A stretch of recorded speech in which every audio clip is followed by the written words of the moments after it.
ورور پوښتنه کړې ده چې څوک د سفر نه واپس شي او په واپسۍ کې جمع بین الصلاتین خپل کور ته رارسوي.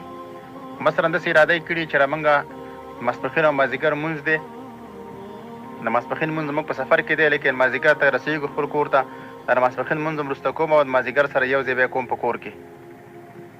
نو دا به دې وخت کې څنګه لمونځ کوي؟ پوره به کوي که نه دا به مسافرانه لمونځ به کوي؟ نو جواب دا دی دا په دې صورت کې پوره لمونځ کوي، ځکه چې دی د سفر د وجې نه خو دا لمونځ راوروسته که، لیکن دا لمونځ چې وروسته که دا د حضر وخت راوتلی دی، حضر وخت یې راوروسته کړی، یعنې قضا شوی نه دی، قصدن یې پرېښی دی. ګویا دې انسان د ماسپښین او مازدیګر لمونځونه دواړه په مازدیګر کې کړي دي او په حضر کې کړي دي.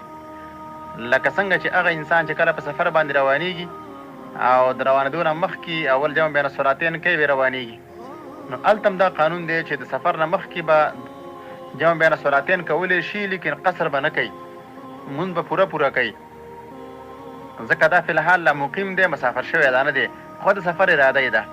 هغه بل انسان چې کوم سفر نه راغی نو ده نه په سفر کې لمونځ قضا شوی نه دی، بلکې ده قصدن پرېښی دی زه به د مازدیګر سره کومه، نو ده جمع بین الصلاتین وکړه، د ماسپښین او مازدیګر دواړه لمونځونه په مازدیګر کې رالل او دواړه په حضر کې رالل، نو جمع بین الصلاتین کولی شي، ځکه په حضر کې هم کله ثابته ده، لیکن قصر به نه کوي. السلام علیکم ورحمت الله.